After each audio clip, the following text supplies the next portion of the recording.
I'm Joe Fortenbaugh, Adam Schefter, Louis Riddick, Harry Douglas here covering football, but we also have some debuts here at Hudson for our baseball crew. Eduardo Perez and Buster Onley joining us in studio as well. First time here for Buster. First time here, so we will begin game of the night, the return of the night, Blake Snell and the Dodgers hosting the Royals. As a betting man, I got to tell you, watch out for this Dodgers team. They could make some noise in October. So here we go. Blake Snell's back, and he is dealing. Lofton, sit down. Bobby Witt Jr., same thing. Jack Caglianone out as well. Let's go to the third, where it would continue. John Rave, he's going to get a chance at Snell. It's not going to go any better than what you just saw a moment ago. See ya. Kyle Isbell's going to get his chance. He's going down looking. Snell, 6 innings, 10 strikeouts, 1 earned run in his return. The rich get richer out west. Top 8, tied at 3. Carter Jensen up, 2 runners on. Deep center field. Andy Pajas, normally someone you can count on here, loses control. The run is able to score all the way from second. Royals are going to go up 4-3. Take a look at it again. Normally sure-handed, right there, just botches the transition. And now the Dodgers have some work to do. Mookie Betts delivers. Single to right. Runner's going to score from second. Betts had a big night, tying the game up at 4. So we will go to extras, somewhere the Dodgers haven't been all that much this season. Bases juiced, Max Muncy. And yeah, pretty much exactly what you'd expect. Outfield playing in a little bit to the gap. That's the game. Dodgers are going to win it 5-4.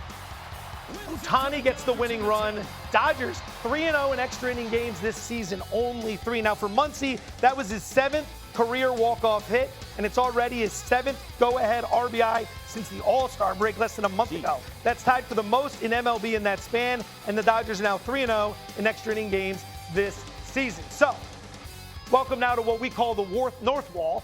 Eduardo Perez, Buster Onley here. Eduardo, let's start with you. Blake Snell comes back after a lengthy layoff. Right. First takeaway as to how sharp he looked last night. And that's it. He was sharp, right? The velocity was there. Not impressed with it because it was 97.5 miles per hour where he topped it. That's where he should be. Well rested. But what I loved about Blake Snell is the location. He was able to hit it. He was able to throw the curveball at will as well for swing and miss. He knows he's this good. So he pitched in the zone and then had them chase out of the zone. And for a guy that had not done this since April, pretty impressed with what Blake Snell was able to do. The composure on the mound, even Dave Roberts said it. He said he stood tall.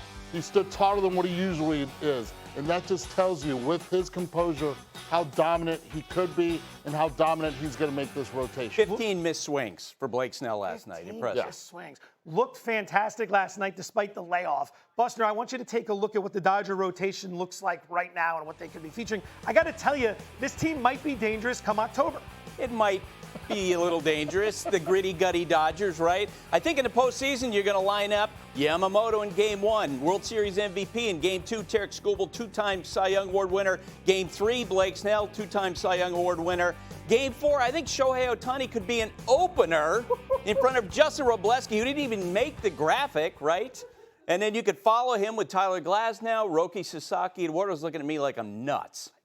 I'm looking at him as a hitter, saying, how am I supposed to even be effective during all of this? But that's what the Dodgers do, and that's how they planned it all season long. On the other side with the bats, Mookie Betts, 3 hits last night, 4 RBIs. How critical is his bat going to be come the postseason run? It's huge. And we've seen him in big situations. We've seen him as a 3-hole hitter. We've seen him as a leadoff guy. Now he's in a position to be able to drive runs as well. Yesterday, he only saw 8 pitches, but he did damage on 3 of them, and he was aggressive early. That's what Mookie Betts has to do to be effective, and he used the entire field. He showed power, he showed pull side, and then with 2 outs, he went the other way. This is what the hand-eye coordination of a great athlete does for you in baseball. Oh, without it. And look, he's one of the biggest questions marks for the Dodgers as we go down the stretch. Catching and their health there, Mookie Betts, Kyle Tucker, can they get him back? So if you were to put together a list for us, and maybe we've actually already talked about that sort of thing, 3 biggest threats to the Dodgers, if there even are any threats, who would they be? All right, number 3, I've got the Yankees if Aaron Judge comes back and is effective. He's the big X factor, I think, for the Yankees, but they have an excellent rotation. I think they're going to have a really good bullpen. George Lombard Jr. has locked down that defense with his great play at shortstop, but Aaron Judge is the absolute key. Number 2, the Milwaukee Brewers, who have a deep enough rotation to make it happen. They're slow playing Mizorowski with his pitch count. They have Logan Henderson. You have Kyle Harrison. You have Dustin May. The Brewers ran out of pitching last year. I don't think that they will this year. They'll have enough. And number 1, the Chicago Cubs, who I think had the best trade deadline moves of any team in baseball, adding the 2 starters that they need between Gossman and Clay Holmes to go along with that great position player group. Experienced Alex Bregman. And, of course, Dansby Swanson and Pete Crow Armstrong, who is the front runner to win the American League MVP, or National League MVP now. Okay, you went with 3 teams. I'll go with one element that I think is important, health. The health of the LA Dodgers is going to be key. Their pitching has to stay as healthy as we see it now coming back. Will that rotation be the rotation you talked about? All comes down to health. I think they can be their own worst enemy if the health is not there. Speaking of health, elsewhere in the National League, you got to wonder if something's going on with Paul Skenes, who's had a noticeable dip this season. We're going to get into that later in the show. Gentlemen, tremendous start. Thank you very much. More from these 2 restarts. You don't need advanced analytics to understand that's a bit problematic. Bottom of the 3rd, Eduardo Perez, not a good start here. No, not a good start. First pitch, Estudio Ruiz sees it and he deposits it into the bleachers on a fastball. It's a common theme. We'll cover that a little bit later as well. Marlins leading 1-0. Bottom 5th, same score. Skenes now. He's going to miss high here. Ruiz gets drilled. Buster, the control, also a problem. Eduardo, I defer to you. That looked a little weird. I don't think that was control issues. I think that was establishing the fastball issue and then maybe going to something else, and the defense just faltered right there on a hit and error. Run scores for the Marlins. Skenes' xERA much lower than his ERA, which suggests he's been unlucky. That's another example right there. But defense is going to be able to step up in this spot right here. Take a look at Brian Reynolds, Buster. I learned so much from Eduardo. He mentioned to me that in this start, Paul Skenes had 1 swing and miss on fastballs, but there, Brian Reynolds saved that one. Yeah, it's a Vanderbilt guy. I know you wanted to mention that. Robbing Jeff Conine's son, Griffin, of the home run. A concerning trend indeed. Paul Skenes, after his average fastball velocity was over 98 miles per hour in each of his first 2 seasons, it dipped to 97 earlier in the spring and has dropped every single month this season. 95.7, that average in his start last night, the lowest of his entire career. So let's bring in the boys, Buster Onley, Eduardo Perez, here with us in studio all morning. Buster, what are you hearing from evaluators around baseball regarding Skenes' dip in velocity? Yeah, Joe, at the beginning of the year, we were having the conversation, is either Paul Skenes or Tarek Skubal the best pitcher on the planet?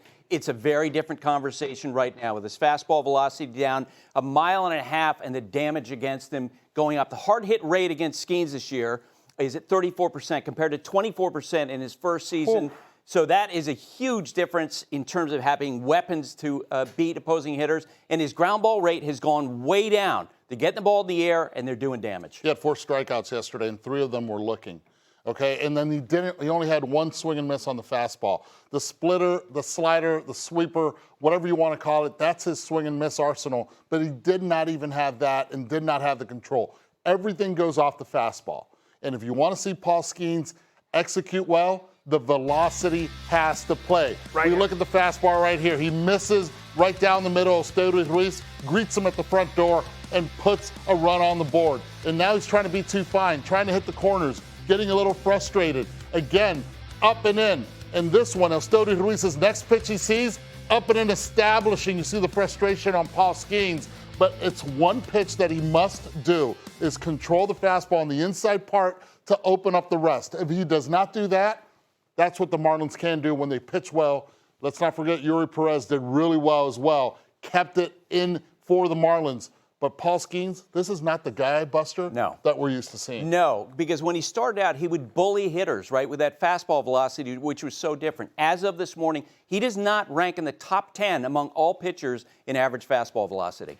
He set the bar so high for himself the Yeah. first 2 years that anything short of just spectacular performance after spectacular performance was going to raise some eyebrows. Did he set it or did we set it for him? And look, We here at ESPN are not known for doing such things. no, not at all. But look, Paul Skenes is a great pitcher. And let's not forget, he had to get ready earlier this year because of the WBC. I'm not making an excuse for him because there's a lot of guys that are doing really well. But when we will see Paul Skenes back to the 97, 98 mile per hour guy, that's when we're going to see the swing and misses from the number one. All right, not the only thing that happened in Major League Baseball last night, so let's run the bases where the Red Sox dropped their 4th straight, but Adley Rutschman reached base 3 times in his debut. Buster, how's he going to impact this lineup? He adds depth to this lineup because the catching position for the Red Sox has been an absolute abyss. Going into that game yesterday, the Red Sox ranked 29th out of 30 teams with 6 home runs from their catchers. Now you have Adley Rutschman, who's got power, he's got on base, and he's got the experience to help pitchers behind the plate. 4-game losing streak for the Red Sox right now after a tremendous winning streak. Is that something or nothing in your opinion? Right now, it's nothing for me. Look, they did and they established the month of July was phenomenal for them. Now we're looking at August. They go on the road. They've been great on the road. They have to take care of business tonight, one more game in Toronto before they move over to Pittsburgh. But this is a team right now that just has to play defense. They have to hit the ball out of the ballpark, and they have to apply pressure, especially when it comes to their pitching on different offenses. Elsewhere in the AL East, the Rays stayed hot. They've won 8 straight to improve to 73-46 on the season. Eduardo, This kid's so good. Tampa, is this the team to beat in the American League? When you have Junior Caminero right there in the 3 spot, and you have the ability to get on base in front of him with Aranda and Yandy Diaz, you have an opportunity to score a lot of runs. And they have been able to do that, and they've done it well consistently. But Junior Caminero, do not go to sleep on probably what is the next superstar in the game of baseball. Buster, you and I spoke about a month ago. We talked about how the AL was kind of wide open. Is Yes. the best version of the Rays the best team in the American League? No, I think the highest ceiling belongs to the Yankees if Aaron Judge can come back and be close to what he's been in the past. But, man, the Rays are always underrated. Nick Martinez, 36 years old, first complete game in the big league last night. Maybe the most underrated player in baseball in Junior Caminero. You're right. He is the next, as Albert Pujols told me, he's the next Aaron Judge after Aaron Judge. I believe we have 4 players. He's one of them, tied for the home run lead right now at 35 apiece. The Yankees came back to beat the Mariners 4-1. And again, George Lombard Jr. playing another stellar game at shortstop. Buster, how much of a difference maker is he for the Yankees? He is, for a team that with an offense that has been struggling, they need lockdown defense, and he has locked down the shortstop position. I had an evaluator tell me that the first time he stepped on a professional baseball field, he was one of the best defensive shortstops in the game. He's so big, and yet he's so agile. Very rare combination for a shortstop. He's been a difference maker. Given the runs the Yanks are capable of putting up, does Lombard even need to be a big-time hitter for him to make a serious impact with his team? No, he needs to be a big-time run suppressor, and we've seen it with his defense already. And with his bat, what he does is he's got a great eye. So he also takes his walks. He gets long, lengthy at-bats. And if he gets a hit or not, I don't think it's going to play big for the Yankees. They need him to do this. Play the defense. Get those long at-bats, create pressure, up the pitch count to the opposing team. And if they have that with George Lombard Jr., man, they have themselves a special player. I mean, this is the New York Yankees. The kid just got called up, and he's provided such a spark.